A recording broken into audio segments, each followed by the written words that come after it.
Oke, halo semuanya. Selamat datang di video pembelajaran informatika. Dan kali ini saya akan berbagi materi pembelajaran tentang literasi digital untuk adik-adik siswa pada jenjang SMP di fase D, kelas 9. Nah, tujuan pembelajaran kalian mempelajari materi ini yang pertama agar kalian mampu menganalisis aplikasi yang paling efisien untuk digunakan dalam pengolahan sebuah file, bergantung pada tujuan dan penyajian isinya, yaitu teks, gambar, grafik, dan tabel, serta dalam bentuk audio. Yang kedua, agar kalian mampu memanfaatkan tools atau perkakas yang banyak digunakan untuk menghasilkan dokumen yang berisi teks, data, dan gambar untuk dipakai sebagai laporan atau presentasi dan kebutuhan mengkomunikasikan ide secara tertulis. Dan yang ketiga, agar kalian mampu membuat dan menyusun portal informasi publik dalam bentuk blog dan vlog sederhana sebagai ruang pajang digital milik pribadi peserta didik. Ya, penggunaan komputer sudah menjadi rutinitas di zaman sekarang. Hampir tidak ada pekerjaan perkantoran yang tidak berhubungan dengan pembuatan sebuah dokumen. Untuk membuat sebuah dokumen, tentu kalian akan menggunakan aplikasi pengolah kata, pengolah lembar kerja, bahkan sampai menggunakan aplikasi pembuat presentasi. Aplikasi perkantoran merupakan alat pendukung yang wajib terpasang di komputer kantor. Setidaknya ada 3 aplikasi perkantoran umum yang sering digunakan, yaitu aplikasi pengolah kata, pengolah lembar kerja, dan aplikasi presentasi. Memiliki kemampuan untuk mengoperasikan aplikasi-aplikasi tersebut merupakan sebuah keharusan di era digital seperti sekarang. Nah, pernahkah kalian melihat atau membaca majalah? Halaman majalah biasanya berisi kata, grafik, gambar, foto, bahkan tabel dan angka. Menurut kalian, perkakas apa saja yang diperlukan untuk membuat sebuah halaman majalah? Dan bagaimana langkah-langkah membuat elemen seperti grafik, gambar, maupun tabel?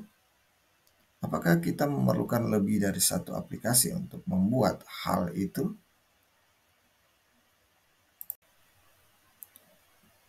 Oke, banyak aplikasi perkantoran yang dapat digunakan untuk mendukung pekerjaan membuat sebuah dokumen, mulai dari produk dari Microsoft, Apple, atau produk dari OpenOffice. Saat ini aplikasi perkantoran tersebut juga sudah tersedia dalam format web aplikasi yang memanfaatkan teknologi cloud. Contohnya ialah Office 365 yang dikeluarkan oleh Microsoft atau Google Suite yang merupakan produk dari Google. Seperti kita lihat ya pada gambar, ada aplikasi Google Dokumen ya, dan aplikasi Microsoft Word ya.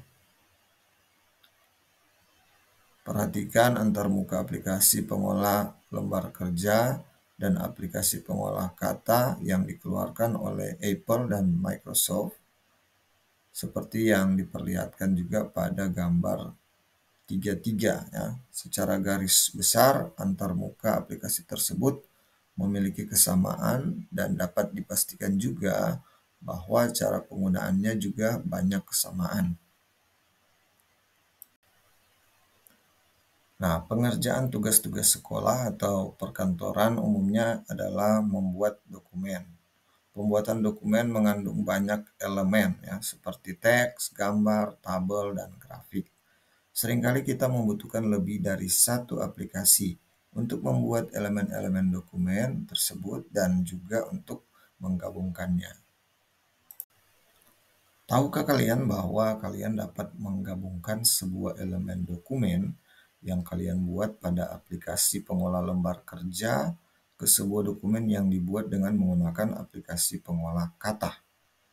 Tujuan pembelajaran materi ini adalah agar kalian dapat menggunakan berbagai macam aplikasi pengolah dokumen, kata, angka, grafik, maupun tabel untuk membuat sebuah dokumen yang tidak hanya terdiri atas satu elemen. Kalian juga akan belajar untuk menganalisis aplikasi apa yang akan kalian gunakan ketika akan membuat sebuah dokumen dengan bentuk tertentu. Konten ditentukan oleh tujuan dan juga kepada siapa dokumen ini akan dibaca. Mari kita bedah satu persatu ciri khas dari setiap aplikasi perkantoran yang sudah kita kenal. Tabel berikut menunjukkan jenis aplikasi, contoh aplikasi, dan ciri khas konten yang dapat diolah menggunakan aplikasi tersebut. Yang pertama, jenis aplikasi pengolah kata atau word processor. Nah, contoh aplikasinya ada Microsoft Word, ada Page, Google Dokumen, ya, Open Office Writer. Ciri khas konten, konten lebih banyak mengandung teks. Nah, yang kedua jenis aplikasi pengolah lembar kerja atau spreadsheet. Contoh aplikasinya ada Microsoft Excel, Number, Google Sheet, ya, Open Office Calc. Nah, ciri khas kontennya, konten dengan format angka, kalkulasi data numerik, dan grafik. Dan yang ketiga adalah jenis aplikasi pengolah presentasi atau presentation processor. Nah, contoh aplikasinya ada Microsoft PowerPoint, Keynote, Google Slides, dan Open Office Impress. Nah, ciri khas kontennya ini konten untuk membuat presentasi yang lebih menonjolkan poin-poin dokumen. Tidak detail ya, karena hanya berupa poin utama dalam dokumen. Pernahkah kalian diminta membuat sebuah laporan yang harus dipresentasikan di depan kelas? Biasanya laporan ditulis menggunakan aplikasi pengolah kata. Ketika kita diminta untuk mempresentasikan laporan tersebut, biasanya kita akan menggunakan aplikasi pembuat presentasi. Tentu saja dalam membuat presentasi laporan tersebut, kita tidak bisa langsung menyalin apa yang ada di laporan dalam format dokumen teks seperti Microsoft Word atau yang sejenis. Kalian harus membuat ringkasan agar presentasi kalian tidak membosankan. Presentasi biasanya dibuat dalam format slide. Sebuah slide biasanya berisi poin-poin penting berupa butir-butir. Nah, selain terdapat konten dalam format teks, biasanya sebuah slide juga memiliki konten pendukung lain seperti gambar, video, infografis, tabel, bahkan grafik. Kalian dapat membuat dokumen laporan keuangan rinci menggunakan Microsoft Word. Namun ketika melihat struktur data yang ada di laporan keuangan, kalian akan menemukan berbagai bentuk perhitungan. Tentu saja tipe data yang membutuhkan perhitungan ini kurang cocok untuk dibuat menggunakan Microsoft Word. Dibutuhkan aplikasi tambahan berupa kalkulator untuk menghitung data tersebut apabila menggunakan Microsoft Word. Nah, aplikasi pengolah lembar kerja atau spreadsheet seperti Microsoft Excel adalah yang paling efisien untuk membuat dokumen seperti ini. Terkadang kalian perlu menganalisis konten yang menjadi bagian dari dokumen yang akan dibuat. Dengan memerhatikan jenis konten yang ada, kalian perlu menentukan aplikasi yang cocok. Tidak masalah menggunakan aplikasi apapun. Yang penting kalian dapat menentukan secara optimal aplikasi yang dapat membantu pekerjaan kalian menjadi lebih efisien. Nah, sekarang kita akan membahas apa itu blog. Kemampuan membuat sebuah dokumen yang multi-konten merupakan kemampuan dasar ketika kalian mau membuat sebuah blog. Blog dipublikasikan melalui internet, sehingga orang lain dapat dengan mudah membacanya tanpa harus meminjam catatan secara fisik. Blog menurut Kamus Besar Bahasa Indonesia adalah catatan harian atau jurnal pribadi di internet yang dapat diakses oleh siapa saja. Blog dapat diisi dengan berbagai macam konten. Nah, blog memungkinkan seseorang untuk berbagi cerita dalam bentuk tulisan kepada siapapun di dunia internet. Terdapat dua layanan penyedia blog yang cukup populer di Indonesia. Yang pertama Blogger dan yang kedua ada WordPress. Kita lihat pada gambar di bawah ini. Sebelah kiri ada WordPress dan di sebelah kanan ada Blogger.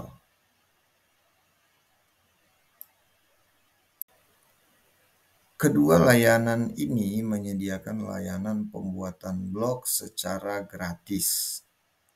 Selain menyediakan layanan gratis, kedua penyedia blog ini juga menyediakan layanan profesional hosting blog yang memungkinkan nama domain menjadi domain pribadi milik setiap pemilik blog.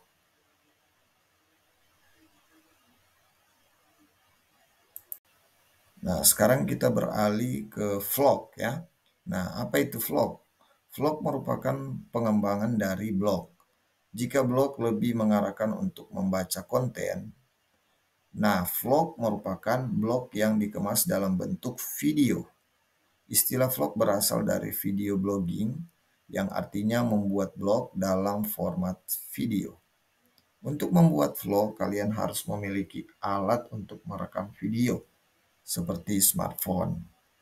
Untuk hasil yang maksimal, kalian dapat menggunakan aplikasi untuk melakukan editing video. Ini adalah contoh aplikasi editing video yang bersifat open source, ialah OpenShoot. Aplikasi ini dapat diunduh di link ini ya, openshoot.org ya. Kita lihat pada gambar 11 atau Capcut untuk smartphone. Sebagaimana layaknya blog, vlog dapat dipublikasikan kepada semua orang. Layanan yang dapat digunakan untuk mempublikasikan vlog yang telah dibuat, salah satunya yang paling terkenal adalah YouTube.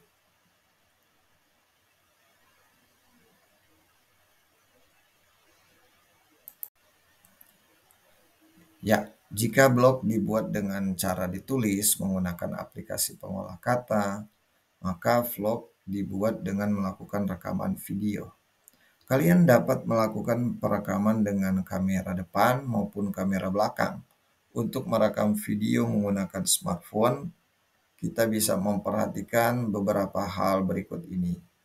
Yang pertama, sebelum mengambil gambar, pastikan posisi mikrofon di smartphone yang digunakan.